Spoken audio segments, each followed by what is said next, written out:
Okay. Now call the meeting of the Carbon County Board of Commissioners to order. Please rise for a moment of silence, prayer, and pledge of allegiance. Father, thank you for every body, mind, and heart that fills the presence of this room. Strengthen our confidence in who you are and you have made us to be today. I believe that you will guide us in this meeting so that the positive results can be seen days, months, and even years after today. Amen. I Pledge allegiance to the flag of the United States of America and to the republic for which it stands, one nation, under God, indivisible, with liberty and justice for all. These proceedings are being recorded for the sole purpose of constituting the accuracy of written minutes. Tapes are reused, eliminating recorded records of these proceedings. Approval of the minutes of the previous meeting held June 18th, 2020. Move to approve the minutes. Second. Mr. Honor? Yes. Mr. Lukasevich? Yes. Mr. Notstein? Yes. Are there any guests concerning county business at this time? Seeing none? Seeing none? Next item is the presentation. Mr. Owen O'Neill, the Executive Director of Lantha. Take the handouts or everything up there? Yeah. Yeah, I was gonna let Owen sit right here for the Oh, first. okay. Yeah, Owen, yeah. So we get you on camera. Okay.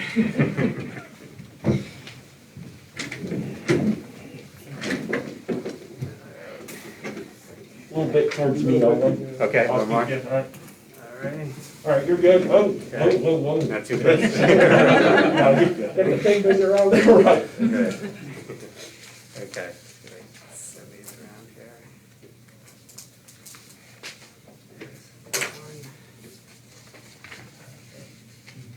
Is that one separate or? Owen? This one is separate, yeah. Yeah, so that's all. One each? Yeah, one each of that. All right. One each of that and then one each of this. Okay. I'll let you know what it is. Appropriate, well, wasn't gonna say it. Okay, so the first sheet that I handed around is the description of the shared ride fare increase. And the way the shared ride funding structure works in Pennsylvania is that you establish a fare structure which is based on the full cost of the trip. And then for certain trips, the PennDOT pays for 85% of those costs using lottery funds. That's one of the lottery programs that's used for seniors, and that's for people over 65. And then so under the law, what we call the copay, which is the remaining 15%, is what the rider pays when they use the service. And one of the things that a lot of people don't realize is the shared ride service is actually open to the public. Anyone can ride it. They would just have to pay that full fare. And so it's just for seniors that those lottery funds are used to sponsor that 85%. And so this is the structure that we have proposed. It's a process that we go through with PennDOT to show the costs and how we came up with the numbers. And so this is the structure that we have come up with. This maintains the 6-zone structure which we've had in place for a while, and increases each of those zones going forward.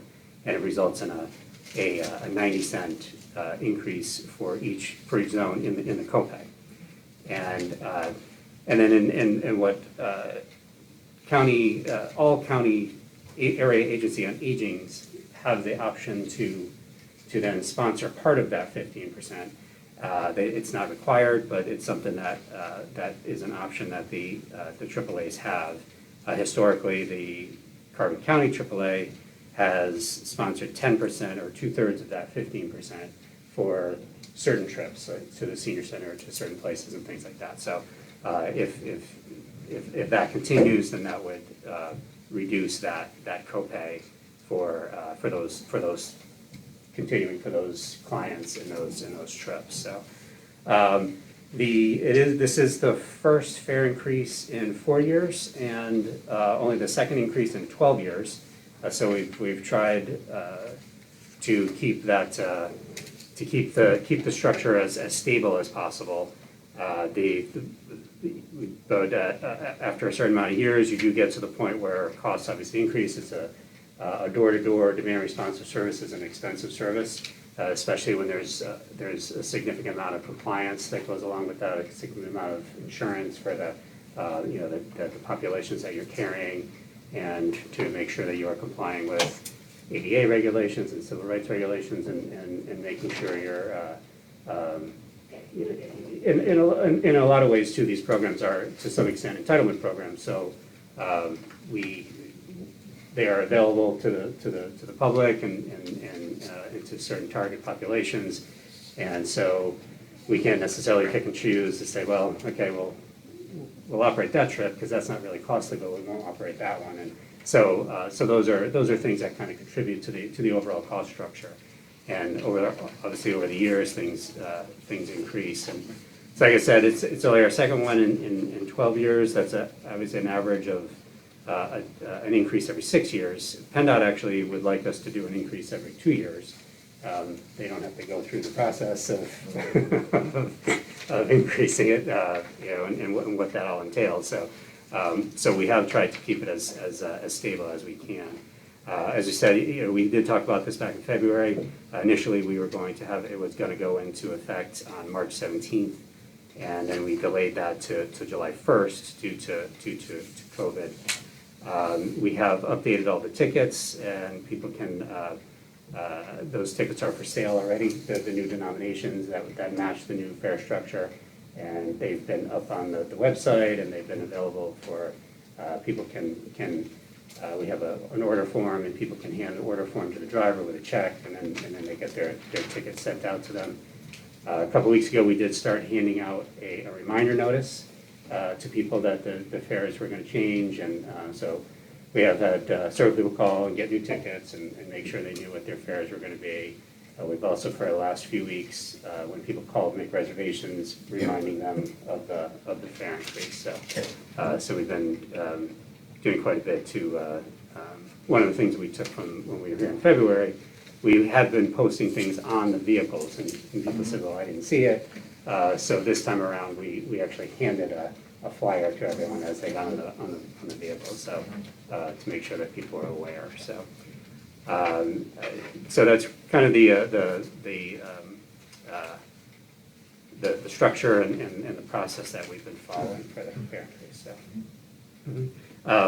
Some of the other things, just wanted to go over some of the other things we've been doing also to kind of mitigate some of the impacts of this.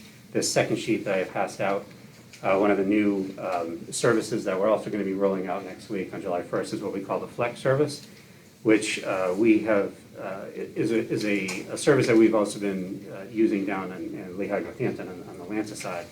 And basically what it is the fixed route, which up in Carbon County is the Lynx route, has a lower fare because it's fixed, and it's on a fixed route in a fixed schedule. So it has a lower fare than a shared ride. But obviously fixed route, you kind of need a little bit of density, you need a population density, you need kind of places to go along the route, and so it doesn't really lend itself very well to the more kind of sparsely populated or rural parts of the county. But what we've done with Flex is kind of combined some of the aspects of fixed route and some of the aspects of the shared ride by saying it's still a door-to-door service, but it's only but we limit the area that they get. It's not like you can, like on shared ride, you can go anywhere in the county. This limits it to a specific area of a specifically defined area, and we limit it to kind of a couple of days a week. So that way it lets people make certain trips on those days where it might be available in their area. But the fixed route fare applies to it. And so that's kind of the fixed route component of it. And on fixed route, seniors with a senior transit ID ride for free. So for those couple of days of the week when that service is available in their area, a senior could kind of schedule their trip to the grocery store or their trip to the pharmacy and things like that and not have to pay the shared ride fare. And so we're going to be rolling that service out in kind of a first pilot zone, which will be kind of the northeast part of the county. And then throughout the year, we've kind of developed 4 zones that we're gonna kind of be rolling out throughout the rest of the year. So 2 days a week, it'll be available in all different parts of the county. What we've tried to do is make sure that in each zone, there is or in each area, each flex area, that there is at least a senior center, either a hospital or an urgent care, a pharmacy, and a grocery store, so that people can make sure that they can, those are very common and it's essential trips that people have to make, so that they could potentially kind of schedule those things on the days that the flex is available in their area and really reduce their costs of travel, so. So that's something, the first one we'll be rolling out. We don't have a specific timeline for the other zones. And we list what the other zones would be, kind of breaking it up into kind of northeast, northwest, southeast, southwest, kind of a look. These aren't set in stone. One of the things we would go back over these with the AAA and make sure, they may say, people who live in Weissport go to the Lehighton Senior Center, or, and make sure that we kind of have it right that way. But this is kind of the general thing that we're looking to do, and kind of roll those out as we work out the bugs with the Jim Thorpe Penn Kidder one, and then kind of roll it out to the other areas of the state hopefully by the end of the year is what we're thinking. Owen, a question. For the first rollout, the JT Penn Kidder Flex Route, Yeah. is there anything that graphically depicts this? Pictures worth 1,000 Yeah. words, so I'm Mhm. wondering if there's something that graphically. Yeah, there is we do have a page on the website, and we do have a flyer that we're, Okay. and it has them, kind of shows. Yep, the on a route. map, and Okay. it shows what the area is and, on a map and how it's defined and things like that, so. So we're thinking that that's gonna work. And one of the things that, this has, the fare increase on the shared ride kind of helps us to do this because the shared ride fare has been kind of artificially low for a while, that we get funding for the fixed route operations, and then we get funding for shared ride. Because the shared ride fare has been kind of too low, we've had to use kind of fixed route funding to make up the difference. And now with the shared ride fare being correct and covering costs, then we can use the fixed route funding to pay for flex and things like that, so. And some of the other improvements to the links. And that's one of the things some of the other things we're doing, we're working on the links route. We've been working with LVHN and St. Luke's to identify all the medical facilities and making sure that they are on the fixed route, the links route. And we're also looking to, in the past, the links has always kind of, there was, kind of did one thing on Tuesdays and Thursdays and another thing on Mondays and Wednesdays and a different thing on Friday. And what we're doing now is we're starting to develop a consistent schedule, kind of 5 days a week, that's just gonna do kind of the same route for 5 days a week and kind of on a consistent frequency. And so we're starting to kind of build to that. That's one of the improvements that we're kind of putting in place now. And then we're working on improving connections with Atlanta services, Atlanta bus services, and then with Schuylkill County services too. So that kind of is more cost effective instead of running carbon buses into Schuylkill County or into Lehigh County. You might as well, there's already buses there, just kind of work on allowing people to connect to those buses. So that's another thing we're looking to work into the schedule too.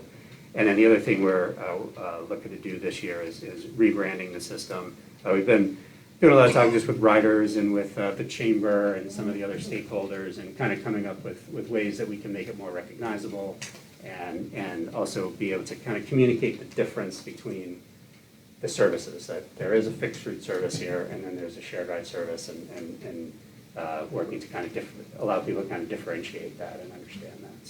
So those are some of the things we've been working on too, and rolling out over the next few months. Yeah. Owen, question? Yeah, Owen, does the new Flex CCCT Flex, Mhm.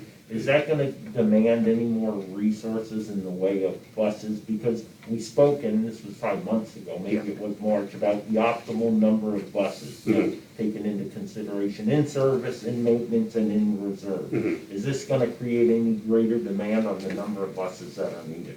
No, because the nice thing about the flex service, and kind of what we did down in Atlanta too, is it's fully kind of incorporated into the shared ride system already. So so you have vans out there going around anyway, so if you have a flex trip, you just go and you pick that person up and bring, so it's, so on the flex route, we don't dedicate a van to flex. Right. It's just like, there's just flex trips, so someone might get on the van and they're riding under flex, but the person sitting next to them is riding Right. under shared ride or, you know, or something, so. So it kind of uses the capacity that's out there already. Right. We had previously found it necessary to suspend fixed route Mhm. into Northampton County, right? We Mhm. stopped Right. at Palmerton. We stopped at Palmerton, Right, right, and yeah. that was when we were transitioning and Right. Mhm. they were not. And now in the meantime, if I recall correctly, the terminus was more or less the Kmart. Is that correct? And, on certain trips, and then certain trips went all the way down to the Lehigh Valley Mall. Down to the Lehigh Yeah. Valley. Right. So my understanding is the Kmart is closing. Right. There, so Yes. therefore, we no longer need to do that, Right. and that will be eliminated. Yeah, and Yep. what we're planning to do is have the Carbon route end in Palmerton. That's right. Yeah, and then have the Lanta route that ends in Walmartport come into Palmerton, and then they can make connections there, because that route, that Lanta route goes down, goes to El Tri-C, Schnecksville, and then goes to the mall. So it would kind of be a better way, so if people needed to go to those places, we can just kind of line it up so they can transfer to that bus, instead of running a Carbon bus all the way down along a route that's already being covered by a Lanta bus. Yeah, so it kind of just makes more sense to use those resources instead. So I have one more question, and this is actually gonna feed into a further down the line item. We talked about the optimal number of buses, right? Mhm. We currently have how many buses? 14. 14. Mhm. And what's the optimal number in the fleet that is needed, taken into consideration in service, in Mhm. maintenance, and reserve? Right, that is, we're basically at that level now. 14 is the right number, Is yeah. the right number? Yeah, yeah. Okay, Mhm. great. Okay, perfect, thanks. Yeah, and I should note too, I do want to say, just in terms of kind of what we've been doing during COVID and kind of what is happening now, the shared ride system, well, as you remember, the link system, we suspended it and stopped. We have since brought it back, I guess, 3 weeks ago now? Yeah. We brought it back 3 days a week, it's Monday, Wednesday, Friday. And we're kind of, and basically it's just it goes from Palmerton to Coaldale, so that it goes into the St. Luke's Miners Hospital in Coaldale. And so basically kind of running the same route, a few trips a day, Monday, Wednesday, Friday. And what we're just kind of monitoring ridership. Ridership hasn't come back up to pre-COVID normal levels yet, so. And just monitoring people's requests and things like that. And so that as ridership continues to tick up and people are asking for more, maybe we'll kind of go back to 5-day. But the plan is kind of to keep that 5-day, that it would always just be Coaldale to Palmerton, you know, kind of the same route, rather than what we used to have where we'd kind of do one thing on Tuesdays and one thing on Thursdays. We kind of think the consistency of the same route 5 days a week will help to generate knowledge of it and interest in it and things like that. So that's the plan. And then on the shared ride side, we never curtailed the availability of the service. We never said, oh yeah, we're not, you know, we're only going to run during these hours now, or we're only going to run, you know, 3 days a week, whatever. We kept it 5 days a week during the hours that were always available. It's a reservation-based service, so the riders themselves limited the amount of service, you know, because it went down. We were down about 2/3 or so. And it fluctuates from Mondays, Wednesdays, Fridays are a little higher because there's just more people on Monday, Wednesday, Friday dialysis schedules than Tuesday, Thursday, Saturday. But we kept it running. The vast majority of the trips were dialysis. Probably 85-90% of the people riding were going back and forth to dialysis. But we were able to kind of keep that going. we're starting to see a slight tick back up now, but it's still down to about, it usually ranges from about 50 to 75 trips a day, whereas we used to be like 125 to 175 trips a day, so it's still down, but we're starting to see like kind of a slight tick back up, and so that's just a question, we have the capacity to, as trips start to come back up, that we would just be able to add and accommodate those trips. The reason I asked about the bus is because I want people to understand when we go to item 20295, why is the Agency on Aging requesting an additional bus? So again, it's not like we have reserves that we can build. Yeah. No, that's for another purpose Yeah, altogether. exactly, yeah. Thank you all. Okay? Let's go through the motion. I'll make that motion on discussion, because I'd like to have a discussion on this first. Okay. We need a second, correct? Yeah. And I'm just going back to, I mean, there were a lot of questions, but when this first started off, like you and I had conversations with other entities about sponsoring, doing things like that. And this does tie into the next motion. And I think all the three commissioners, we were all on board with this, with everything, that the ultimate goal would be to not charge anything to the seniors, but that's probably not gonna happen. But we are providing them with better services. I mean, I see, this is happening, it's working with this. But one of the things that we did talk about was having sponsors, as maybe sponsoring tickets that could be handed out, at the senior centers or the seniors, at least maybe it would give them half of the trip, you know what I mean? If it's a 60-cent ticket or whatever. And there were a lot of, like we had talked to the local hospitals and they were thinking about that. And once these hospitals are running, they were talking about maybe getting an additional bus to run to them facilities. Right. So I like to see that. I mean, Yeah. and I think it's going in that direction. Right. And I said, I think everybody should know, we're trying to work in this direction, that it's the less cost to the consumer. Right. And it's like I said, we're providing services that are really increasing in value, you know what I mean? Yeah, It's like, yeah. and so, but we wanna look on the other side to save money too. Yeah, And that's, that was our ultimate goal, and I said, I mean, you gotta increase to get, we can't regulate the increase of the trip, but we can regulate the way that it could be paid, you know what I mean? Yeah. We can get them sponsors or whatever, and that next motion is one of the things that we're willing to do, so Right. I think we're gonna have to try to get everybody on board, and we did have that negotiations with Yeah. other entities back 3 months ago. I mean, I'd like to see that start Yeah. tomorrow. Yeah, right, and we have reached out, we were, basically had something in place with LVHN, and then we were having conversations with St. Luke's, and then, the world got turned upside down. Yeah, I know. And so, we are starting to, but we've re-engaged with LVHN, so we're having those conversations, and we'll, St. Luke's had said, we'd like to talk to you again once all this things calm down,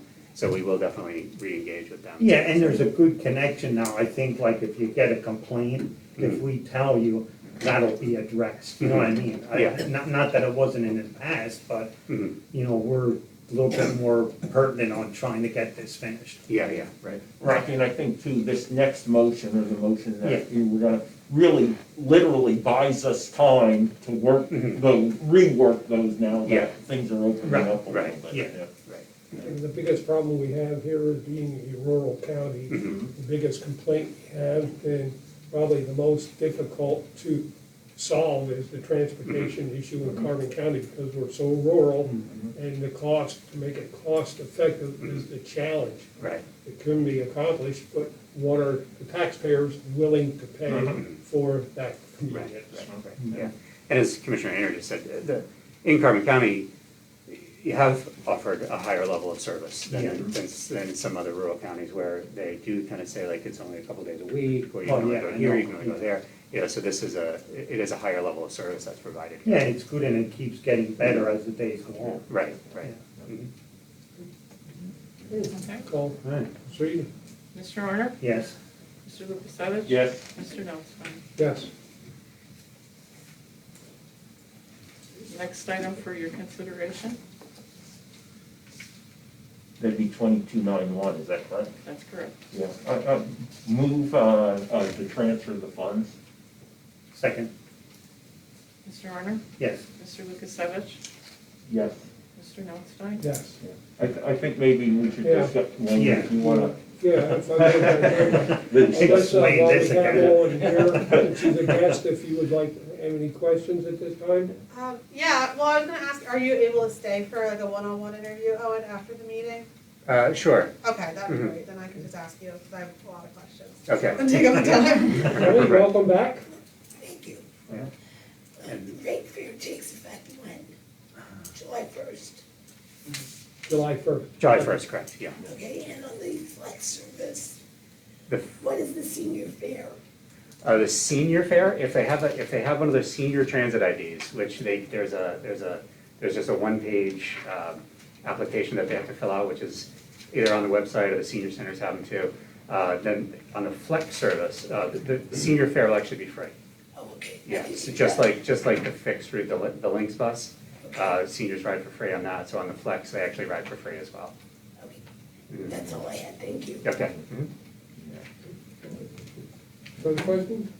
Okay. So if I could emphasize, look, for the next 7 months, based upon the passing of this resolution, for those area agency on aging sponsored seniors, which is almost, will be about 8,000 one-way trips between now and December, based on historical averages, there will be no direct fare increase, out-of-pocket expense to the seniors who are sponsored. That's what that second resolution primarily does.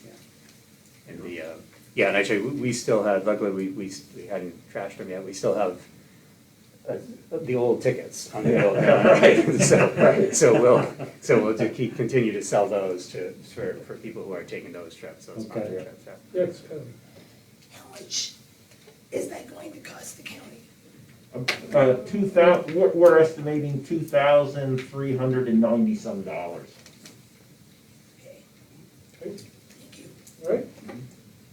Okay, Thank you, okay, thank you. Okay. Move on. Okay, the next item is the opening of bids, Carbon County Correctional Facility Water Storage Tank Maintenance Project. We have one bidder, Mid-Atlantic Storage Systems Incorporated, out of Washington Courthouse, Ohio.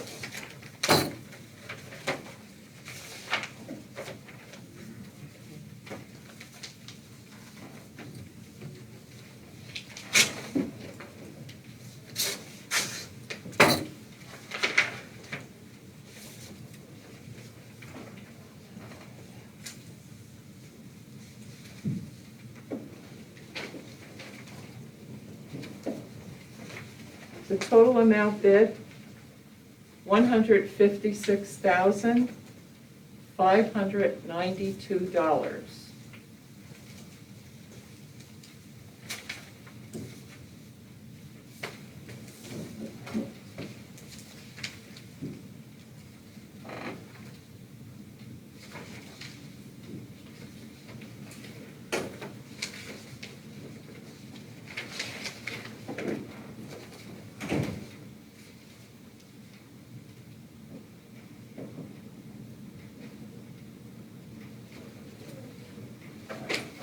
Okay, there is a 10% bid bond. So I'll go ahead and make the motion and move that we table this for a period not to exceed 2 weeks. Pass it to our county engineer in order to review the technical specifications and make a recommendation to either accept or reject the bid. I'll second that. Mr. Honor? Yes. Mr. Lukasevich? Yes. Mr. Notstein? Yes, The report of executive sessions held. there was one executive session held on Wednesday, June 24th at 9 a.m. for personnel reasons. Next item, department reports, the budget transfers. Move to approve. Second, Mr. Honor? yes. Mr. Lukasevich? Yes. Mr. Notstein? Yes, Expenditures, approval of payroll check numbers 72459 through 72500, and direct deposit check numbers 6020524 through 6020940 for the payroll paid through the payroll fund checking account for all county funds totaling $615.88. This is the payroll dated June 19, 2020. Move to approve. Second. Mr. Honor? Yes. Mr. Lukasevich? Yes. Mr. Notstein? Yes, Approval of check numbers 214063 through 214168 for expenditures to the general fund clearing account totaling $300,910.91. Move to approve. Second. Mr. Honor? Yes. Mr. Lukasevich? Yes. Mr. Notstein? yes, The treasurer's report? Move to approve. Second. Mr. Honor? Yes. Mr. Lukasevich? Yes. Mr. Notstein? yes, Next item is a resolution for adoption authorizing the County of Carbon to join with other local government units as a settler of the Pennsylvania Local Government Investment Trust. Move to approve. Second. Mr. Sheehan? Yes. Mr. Honor? Yes. Mr. Lukasevich? Yes. Mr. Notstein? yes. At this time, I'd ask our treasurer, Ron Sheehan, to elaborate on this action. Okay, good morning, Commissioners. Just a little bit of background. What we have just entered is an agreement to join PLGIT, which basically stands for Pennsylvania Local Government Investment Trust. It was created in 1981, so it's been around for a while, and currently serves over 3,000 public entities and has over $5 billion in invested funds. Because they are a trust, their transactions are handled through PFM, which is the Public Financial Management Group. As a trust amongst PA, Pennsylvania governments, it operates much in the same manner as we join PCOR for insurance purposes. At present, since 2004, our county depository has been Mock Chunk Trust Company, and I just want to note that we have always had a good relationship with Mock Chunk Trust. As of last Friday, we had $42.5 million being held on deposit at Mock Chunk Trust. Our rate at Mock Chunk Trust is Fed funds minus 25 basis points. In the past, that has served us quite well. However, just a brief history, back in August 1st of last year, we were paid 2%. In September, that rate had dropped with the Fed funds rate down to 1.75. On October 31st of last year, it went down another quarter of a point to 1.50. On March 3rd, as the pandemic was starting, the Fed funds rate moved and we went from 1.5 to 1%. And of course, on March 17th, the Fed fund dropped its largest drop, and we went down to 0.25%. As with everyone else, Carbon County has felt the financial strain, and we have been seeing some strains on our revenues, such as parking, parks and recreation, filing fees, fees for services within the offices, while still providing all of the county services. Our county budget was based on a 1.5% interest revenues. So normally, our county policy would be to shop for certificates of deposits through the local banks. However, these funds, because of the uncertainty of the county's finances, it was decided that these funds needed to stay liquid. So because of the liquidity factor, also the fact of social distancing would make it very time consuming for us to shop multiple banks to try to get a liquid bank account and get rates back in a normal period of time. The reason for the timing for this happening now is, of course, we had to wait for the commissioners to get some solid numbers on your capital projects, because that's where the bulk of these monies are sitting. I believe last week you presented the plan for Susquehanna Street project. So we're going to have some idle cash from this, and that's where the bulk of the movement may be. With that being said, there's nothing against us possibly doing some CD transactions through local banks in the future. But right now, this was the more crucial and most prudent thing to do at the time because of the monies involved. Although we're not taking the action today, the thought is amongst the commissioners in informal conversations, we're looking at about $950,000 in operating reserve funds, $750,000 in parking lot funds, and $8 million in capital projects funds. That's basically your bond issues. All of the above would be with Pliget Prime, which is currently paying us 0.46%. With the capital projects, there would be an additional one-year CD of $5 million. Presently, that rate is being quoted at 0.60. All of these rates that I'm giving you today are net of any fees. So it's truly an apples to apples. The rates that I'm giving you are the rates we're going to be paid. And that is apples to apples to the 0.25 of Mock Chunk Trust because our banking relationship is a no-fee relationship. So the rates I'm quoting are the rates we'll be receiving. So again, the investments aren't being made today.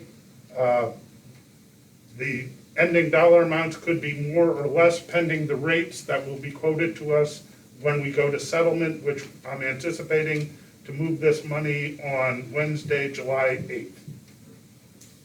Ron, I thought we were at least in initial discussions, I hope I didn't miss it, about the COVID block grant funds. Well, And understanding that we probably won't be dispersing until more or less the beginning of September. Right. So your COVID block grant monies will be, when they are received, will be going into the general fund. Mm-hmm. So it becomes part of the general fund.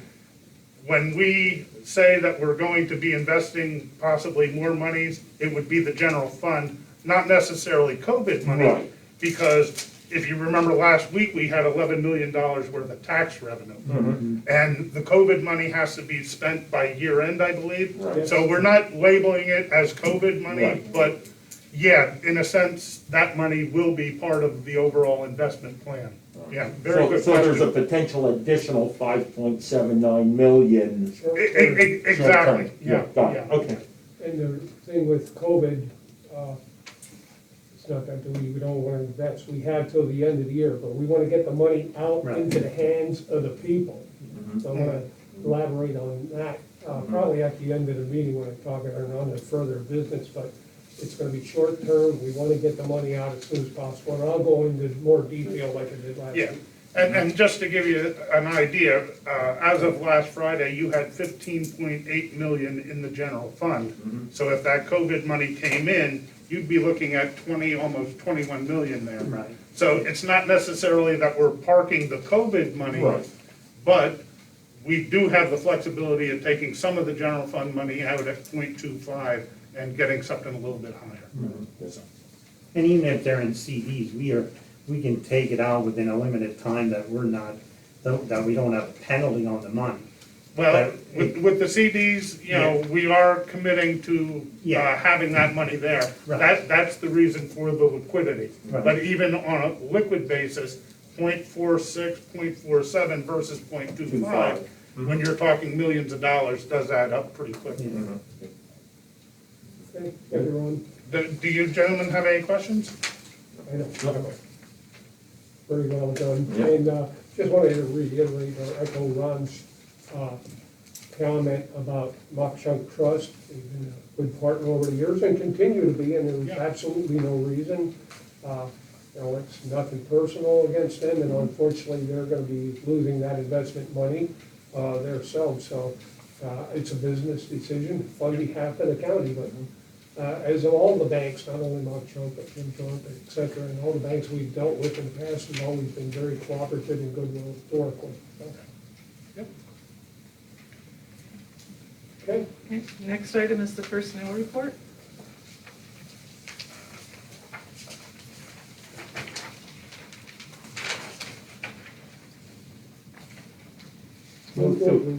Second. Mr. Arner? Yes. Mr. Lukasevich? Yes. Mr. Notstein? Yes. Correspondence was received as listed. Copies will be made available to the press upon request. Advertising, authorize the advertisement of the notice of section 504 officer and grievance process required for the CDBG fiscal year 2020 and CDBG CD applications. Move to approve. Second. Mr. Arner? Yes. Mr. Lukasevich? Yes. Mr. Notstein? Yes. Area Agency on Aging. A request was received from the Area Agency on Aging to purchase a 2020 Ford Transit 350 passenger van for the senior center under CoStar's contract number 026133. Total cost $45,050.14. I will make that motion on discussion. I'll second it, yeah. Yeah. And this is just more or less like, I'm not gonna give my report at the end of the meeting. I just wanna explain how this came about. There have been people asking about it, where this money came from. And this is one of the things that, the negative things that have happened with COVID, there is a silver lining to the cloud. With the seniors, they have canceled the senior games. They closed senior centers for months, and now that's something that is probably, we're getting into reopening in different stages, maybe doing a morning session, an afternoon session, try to get everything back. And it was other activities. And when this started off, I was actually on a mission, I think, to get them a van. And what wound up happening, because I was using their van for the food distribution. And they took the seats out, and I think we were trying, like with Owen Day Cruise things. And Sue Ziegler and Ann Horrigan sort of beat me to the punch. With these things that, you can't say we saved, but it was we didn't spend on these events that we're having. And this is where they actually came up with the money to pay for this van. It's in their budget, it's no cost to us. And like I said, my hat's off to like Sue Ziegler and Ann Horrigan. I mean, I mean, they did a wonderful job at this to improve. And you look at the aging, like somebody might complain about aging or something here and there. They are doing their job and they're looking out for the best interest of the people. And like I said, my hat's off to them and their staff and the aging. This does replace a van that they had before, was taken out of service and et cetera, so I'm not sure, is that the problem you were? Well, actually the van that they had, it was almost like back to safety issues. It was it was a fairly new van. I can't say it was old, but it was the one like you got in it, it had bench seats. Are there seat belts there? They're climbing over top of each other. And for seniors to go on a trip like that, like I was hauling the food and it's rattling, I'm thinking like, I think the seniors deserve a little bit more than this. And like I said, Ann and Sue like helped us out 100% on this. Rocky, does this require a CDL license? No, it does not. Okay. No, it's, and the one that they're replacing is actually a 15 passenger. Right, yeah. Now, this is a 14, but it has comfortable seats, and, if they gotta take a trip, if they're going for an hour, it's much better than riding on the frame. Yeah.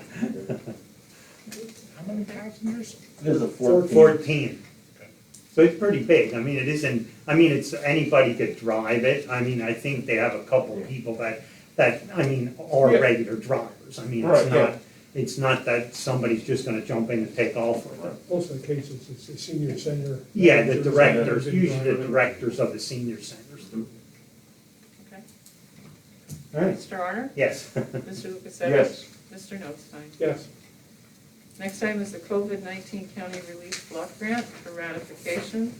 The electronic execution of the agreement with the Pennsylvania Department of Community and Economic Development for the COVID-19 County Relief Block Grant number 73991 in the amount of $5,796,203. Move to ratify. Second, Mr. Arner? yes. Mr. Lukasevich? Yes. Mr. Notstein? Yes. Along with that is a resolution authorizing the execution of the grant agreement with DCED for the COVID-19 County Relief Block Grant number 73991 in the amount of $5,796,203. Move to adopt. Second. Mr. Honor? Yes. Mr. Lukasevich? Yes. Mr. Notstein? Yes. Planning and Development, a cooperation agreement, Family Promise. For approval and execution, the cooperation agreement between the county and Family Promise for the fiscal year 2018 CDBG grant fund in the amount of $50,000. Move to approve and execute. Second. Mr. Honor? Yes. Mr. Lukasevich? Yes. Mr. Notstein? Yes. Next agreement is the cooperation agreement between the county and Family Promise for the local share account grant, contract number 73312, in the amount of $30,000. Move to approve and execute. Second. Mr. Honor? Mr. Lukasevich? Yes. Mr. Notstein? Yes. A CDBG change order. Change order number 1 to the contract with APM Construction Incorporated of Lansford, Pennsylvania for Parks and Recreational Facilities Ginter Field Rehabilitation Project Building, Summit Hill Borough, fiscal year 2016-2017. Due to changes in the contract, the cost was increased $5,000 for a new total contract price of $110,650. Move to approve and execute. Second. Mr. Honor? Yes. Mr. Lukasevich? Yes. Mr. Notstein? Yes. ZNA Financial Consultant for approval and execution, an amendment to the agreement with Zelkowski Axelrod LLC for financial consulting services for the year 2020, increasing the not-to-exceed fee from $87,500 to $147,500 due to additional services related to the county's COVID-19 relief block grant. So moved. Second. Mr. Honor? Yes. Mr. Lukasevich? Yes. Mr. Notstein? Yes. The Solicitor's Report? Thank you, Agency on Aging, for approval and execution. An agreement with Tamaqua Adult Daycare to continue to provide adult daycare services for the term July 1, 2020 through June 30, 2023 at an increased rate of $63.32 per day. The previous rate was $62.08 per day. Move to approve and execute. Second. Mr. Honor? Yes. Mr. Lukasevich? Yes. Mr. Notstein? Yes. Addendum to the PERS agreement for approval and execution. First addendum for the provision to the personal emergency response system contract with Valued Relationships of Franklin, Ohio to add mobile PERS at $30 per month and mobile with fall detection at $35 per month. Move to approve and execute as amended, right? No, detection versus detention. I was wondering what that meant. You know, ankle bracelets there? Maybe we need detention and together. Second. Mr. Honor? Yes. Mr. Lukasevich? Yes. Mr. Notstein? Yes. The Sheriff for approval and execution. Clear program agreement with Thomas Reuters to aid in locating and apprehension of defendants wanted on outstanding warrants. Was submitted for approval. Total cost of Total cost is $162 per month for 3 years. 3% increase each year, and after 3 years, and 7% increase each year thereafter. Move to approve and execute. Second. Mr. Honor? Yes. Mr. Lukasevich? Yes. Mr. Notstein? Yes. Treasurer for approval and execution, an agreement between the Carbon County Treasurer's Office and Pennsylvania Game Commission relative to the new Pennsylvania licensing software system. This replaces the previous contract dated October 30th, 2008. Move to approve and execute. Second. Mr. Honor? Yes. Mr. Lukasevich? Yes. Mr. Notstein?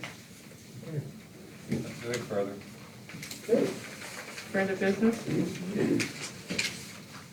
Under further business, I want to go back to this COVID block grant. Last Thursday afternoon, I guess, after the meeting again, we got short notice that we had to get the contract signed within 3 days again. Always takes them forever to do something, and they want it done now. So we did manage to get that executed. We will be receiving the funds shortly. Be going into the, well, we'll be receiving them soon. The agreement here, you saw on here with Axelrod for consulting services, that will come out of the administration fee, was at $115,000, I think, but the agreement just increases other agreement, which is about $50-some thousand above what he was doing. We have signed have the agreement with Mr. Weiss now, and we also appointed one of our staff members full-time to a COVID grant coordinator position. And where we're at with that, with the, and that's all covered on the grant administration fee. We have met with the Carbon County Community Foundation, County Chamber, Economic Development Corporation, and a few others. And I wasn't at the meeting on Monday, but they talked to the commissioners from Monroe and Pike County because of a joiner board and how they're gonna handle those funds and the distribution for the MHDS or end of that. So they're pretty sure they have an Per agreement there. capita, they're Yeah, gonna send so it. per we are capita. working on putting those committees together. We have a few, each entity is gonna be picking a few people, maximum 5, to review the applications. We are in the process of developing an application for all the entities. You will have to specify under what category you are falling, whether, what funds were expended. You must have your invoices, et cetera, to receive the funding. The applications will be sent back here. They will be reviewed by the coordinator here first, and Jeff, and they'll review them.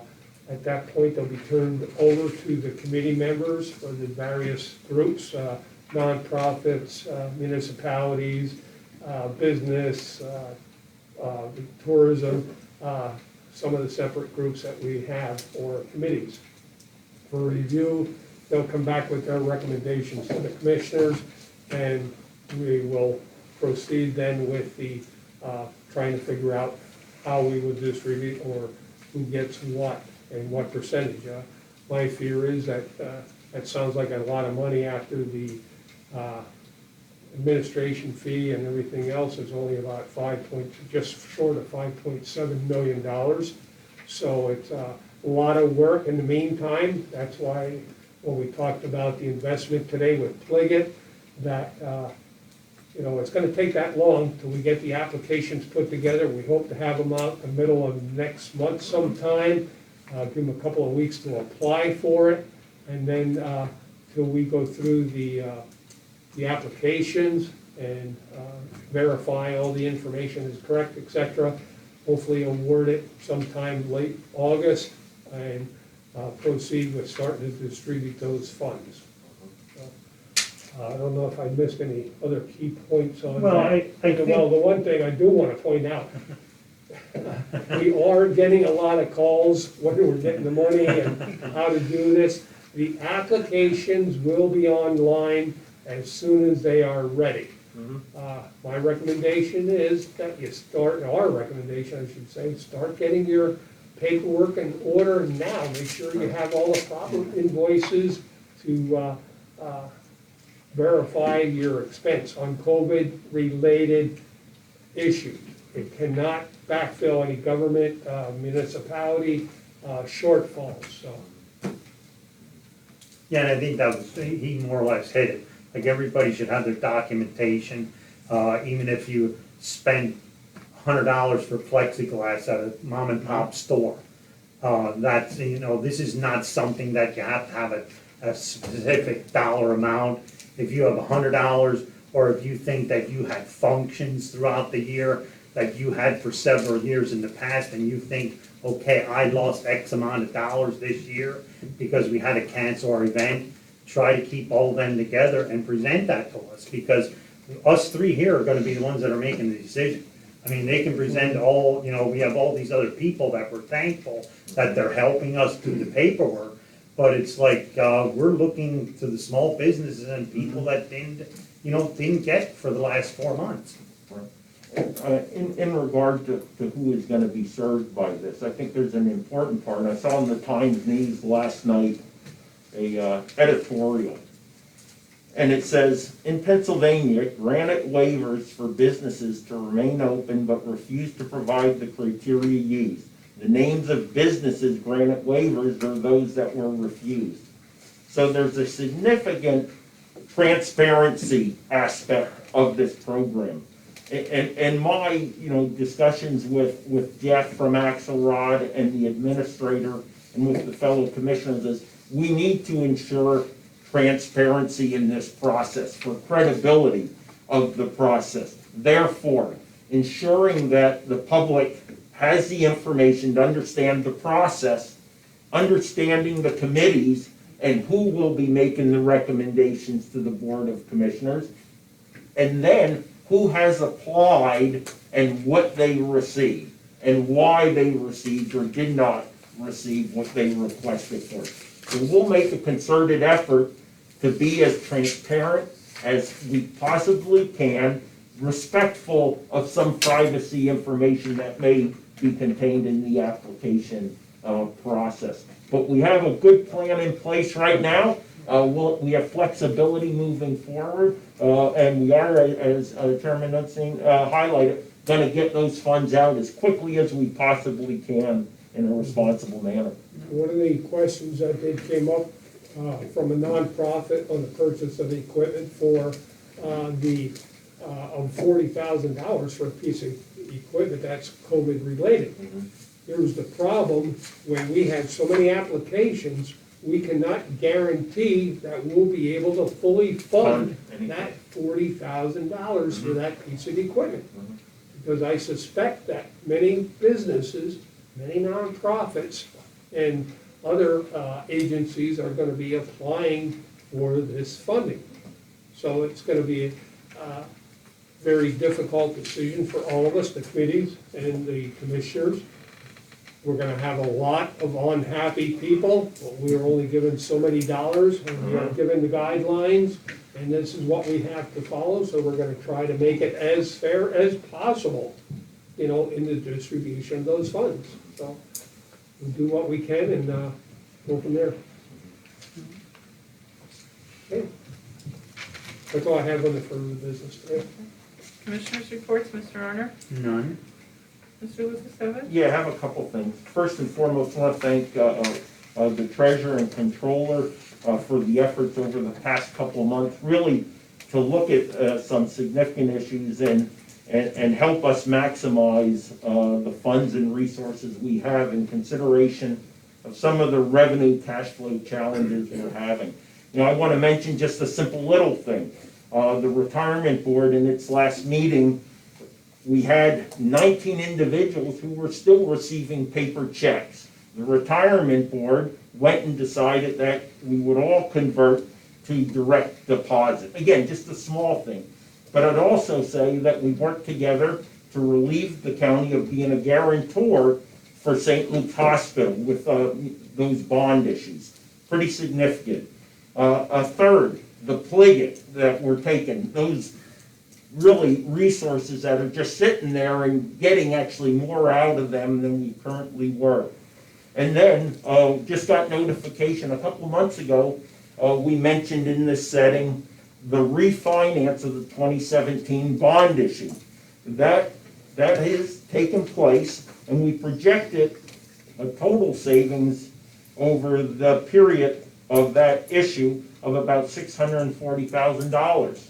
Well, fortunately, and I will say by the grace of God and by luck, instead of $640,000 in long-term savings for the county, with this refinance, if I could use the term, of the bond issue, the county will be saving, and the taxpayers directly, $742,000 over the period of this bond issue, which goes to 2041. And again, we're not extending how long we'll be paying that particular service. So our grandchildren will not have to pay this. Fact is, we'll go ahead and save, the number is about $44,000 per year based on that. So that's a lot going on there. Rocky, you didn't see this, but when we were up in Weatherly, I think in February, right up at the Weatherly Center, Okay. and we had seniors who came to us in regards to a pool table.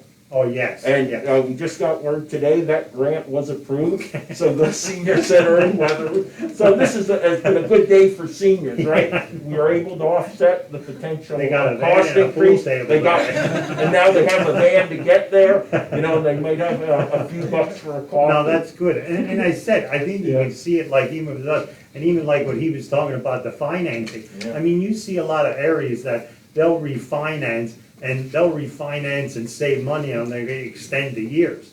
We're trying to keep it what it is and maybe possibly get the years off of it, Get more out that of we it. don't Yep. extend it way out. Yep. You know, so I said, I hope everybody sees what we're trying to do here with everything. I'll mention, because it hasn't formally come out on the NEPA website yet, it should be there in a hyperlink very shortly here. The final draft of the parking analysis for Jim Thorpe is published. It's about a 14 megabyte document, and that's why it hasn't been emailed around yet. But the borough of Jim Thorpe and the county has been provided that. And in that regard, again, we're not sitting passively and gonna sit this on the desk or sit it on the shelf and allow it to collect, dust. Already, we have been in contact with the borough of Jim Thorpe, last night at the Jim Thorpe Tourism Agency meeting, talking about the results of this and what might be in the realm of the possible to actually take action on sometime in the future. Working with planning and development, there will be congestion mitigation and air quality funds available in 2025 that could be used and focused towards some of the recommendations in here, to include many of them that have to do with pedestrian safety. The extension of the walkway, where we have some problems with the walkway across from the subway, where we have PennDOT, Railroad, County, and Borough equities involved. We have some quote-unquote illegal, would be now illegal parking spots along Lehigh Avenue. Another area that could be assisted with this. And importantly, I think the railroad crossing that, got to give a shout out to Reading and Blue Mountain Northern Railroad because of their quick response to at least a temporary help with mitigating the risk of folks crossing that railroad. But again, there is a longer term fix available, and there is a recommendation in this study that I we think can our look at. challenge will be to get the railroad and the state to Yeah. the table for Yep. cooperation. That Yep. will be our big challenge. I think we have the support of the local people Yep. willing to do something, but if you don't have all the players at the table that need to make some of the major decisions, we go nowhere. Yeah. So again, opportunity there, and we are already looking to see, what might be in the realm of the possible, to work. We hit green phase, Rocky, we always say green doesn't mean go here in Pennsylvania, it seems, except when you're sitting at the red light.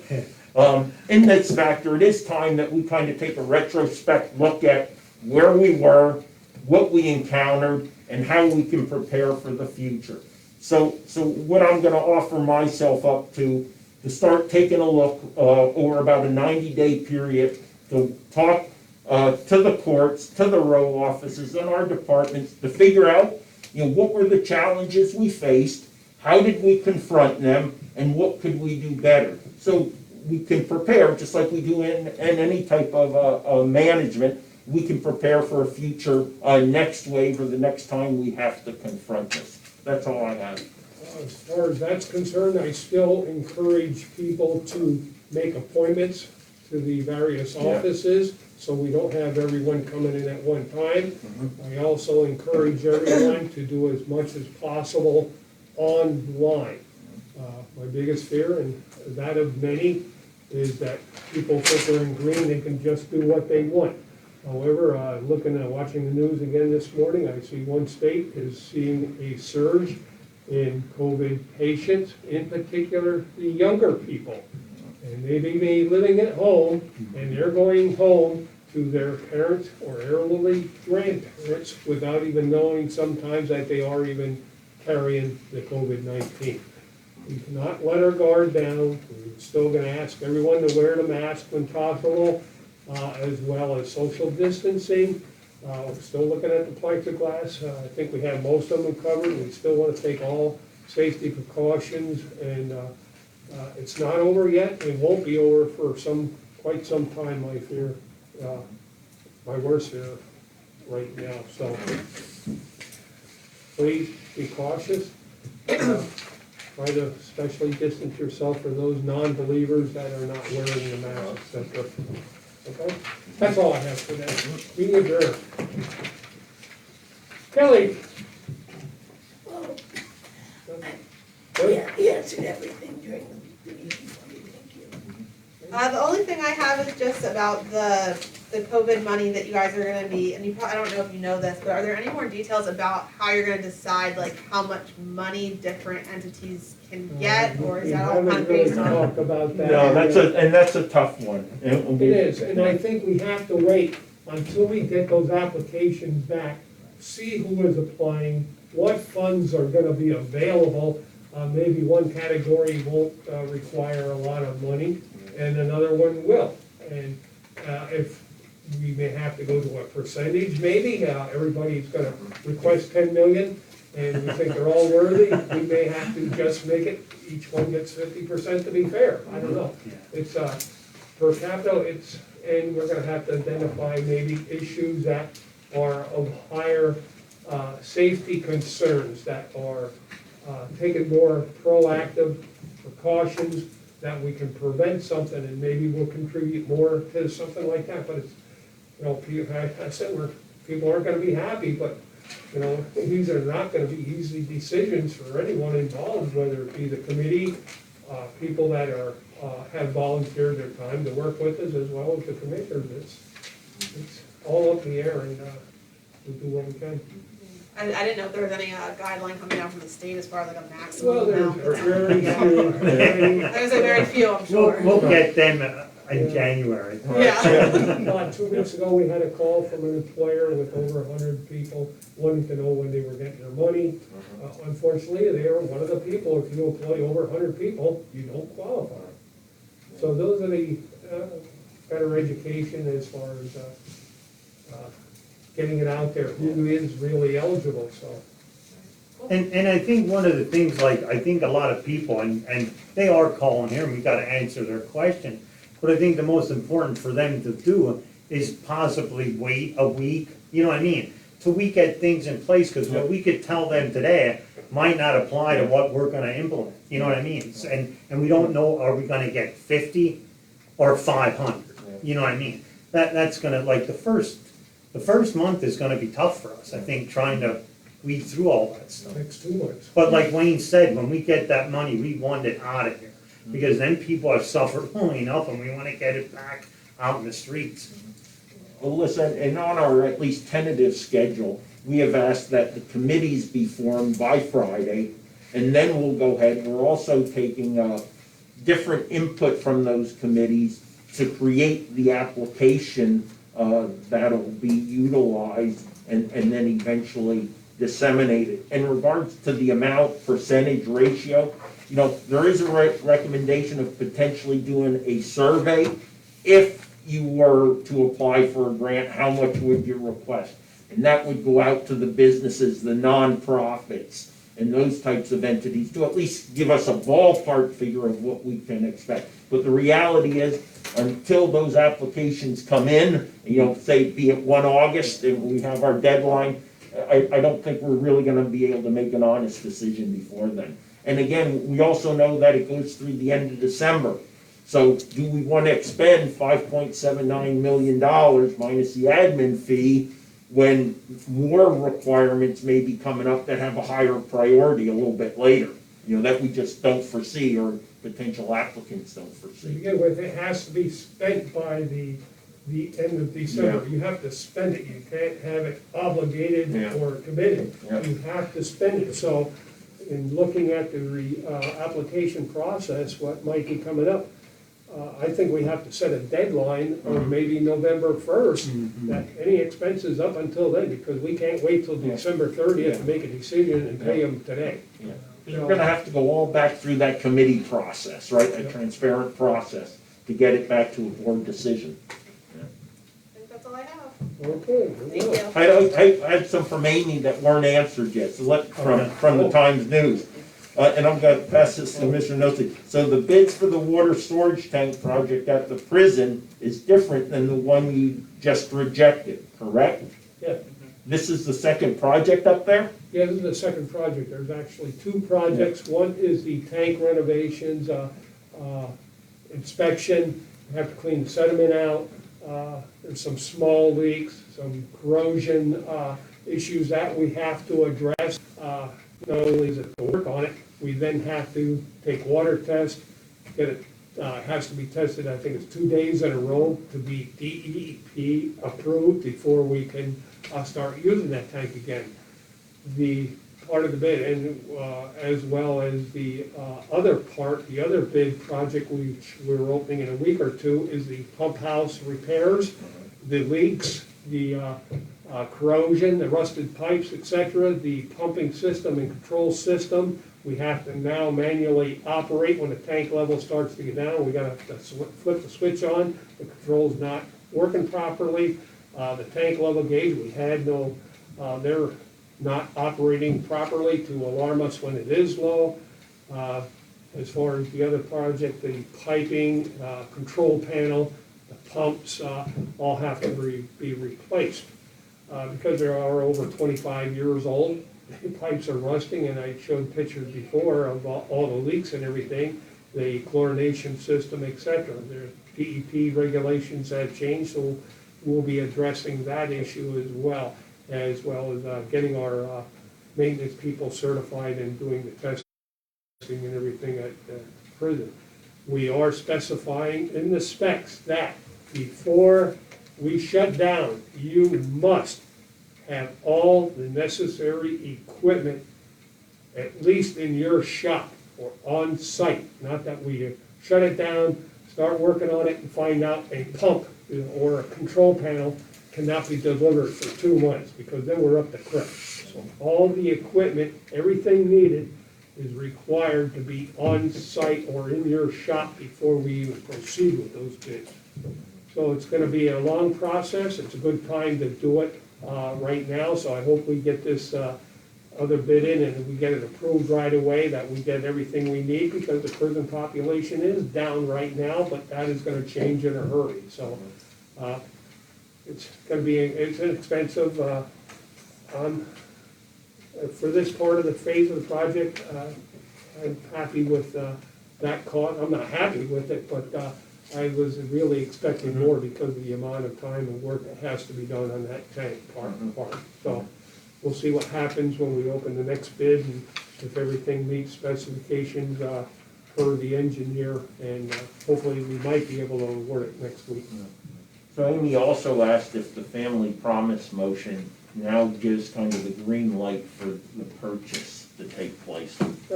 Yeah, now they have the funding, it's official. Yep. We have the agreement with Family Promise to release the funds to them so they can make that purchase of that church and proceed with that homeless shelter.